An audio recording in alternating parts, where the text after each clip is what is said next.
तर काय म्हणता मित्रांनो, आपला एवढ्या दिवसानंतर ब्लॉग यायचं कारण एकच आहे की आपले सुरू होते पेपर सुरू असल्याच्यानं काय मला काही ब्लॉग काढायला टाईमच भेटला नव्हता. तर आज होती आपल्या कॉलेजची गॅदरिंग होती. तशीच गाडीची चाबी लावली 300 स्पीडनं निघालो सरळ कॉलेजला जायला. तसंच 10 मिनिटात कॉलेजमध्ये आलो. कॉलेजमध्ये येताच तर आपल्या कॉलेजमध्ये होता आता युगम गॅदरिंगचा प्रोग्राम होता. तर सरळ समोर येऊन पाहतो तेथील लेकराने रांगोळी काढली होती ते तीच पाहत सरळ येऊन पोचलो मंडपाच्या अंदर येऊन पाहतो तो अंदर सुरू होता बक्षीस समारंभाचा कार्यक्रम. तर हेच बक्षीस समारंभाचा कार्यक्रम सुरू होता कारण की आपल्या कॉलेजमध्ये झाले ते मागं स्पोर्ट झाले होते त्याच्या बक्षीस समारंभाचा कार्यक्रम. तर ते कार्यक्रम झाल्या तर पहिल्या वेळा बाहेर येतात तर स्टार्टिंगला जेवलो. तर हे मा मित्र कसं म्हणते म्हणले तर मला काय अंदर बक्षीस भेटलं नाही म्हणते. ते प्लेटच मी याले बक्षीस देऊन देतो. मी म्हटलं तू देऊन त्याला ब्लेक.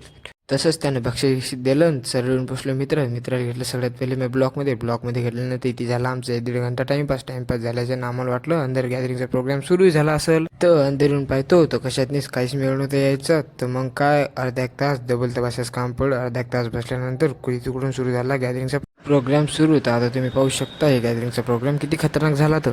तर हे ब्लॉग जरा जास्तीत लंबा होत जाय त्यासाठी आपण काढवता नेक्स्ट पार्ट पाहायपर्यंत तो